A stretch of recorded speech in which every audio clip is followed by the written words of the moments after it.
जय श्रीराम, जय गोमाता। भारतीय संस्कृती ही करुणा, अहिंसा आणि गोमातेवरचं प्रेम याच्यावर आधारित आहे। आणि म्हणूनच आपण बघितलं असेल की गोमाता ही केवळ प्राणी नसून ती आमची पूजेचं स्थान आहे। म्हणून शासनाने देखील गोवंश हत्याबंदीचा कायदा जो आहे तो सर्वदूर निर्णया ठिकाणी आणला।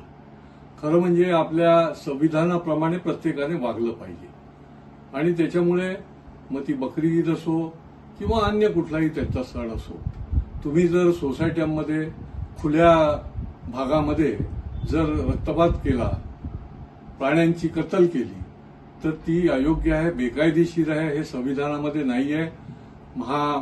हायकोर्टाने देखील याबद्दलच्या स्पष्ट आदेश आपल्याला दिलेले आहेत। आणि शेवटी भारतीय संस्कृतीमध्ये सर्वांच्या भावनेचा आदर राखणं हे सर्वात महत्वाचा भाग आहे। आणि कोणी असा उद्मत्तपणे आणि धर्मांधतेचा आव आणून त्या ठिकाणी अशा प्रकारचं काही करत असेल तर ते कदापि सहन केला जाणार नाही। मी पोलीस प्रशासनाला, माननीय पोलीस आयुक्तांना देखील या निमित्ताने विनंती करतो की आपण अशा प्रकारचा चोख बंदोबस्त ठेवावा की कुठेही आपल्याला अशा पद्धतीने बेकायदेशीर कृत्य केलं जाणार नाही। बेकायदेशीर गोमातेची किंवा कुठल्याही गोवंशाची त्या ठिकाणी वाहतूक केली जाणार नाही, त्याची त्या ठिकाणी कत्तल उघड्यावर केली जाणार नाही। बेकायदेशीर कत्तलखाने हे बंद केले पाहिजेत अशा प्रकारची भूमिका आमची आहे आणि त्यांनी त्या दृष्टीने त्याच्यावर कडक उपाययोजना करावी। कारण की गोमाता ही आमच्या दृष्टीने आमची माता आहे आणि तिच्यावर जर कोणी घाव घालत असेल, तिच्यावर जर कोणी अन्याय केला करत असेल तर हे कदापि आम्ही सहन करणार नाही।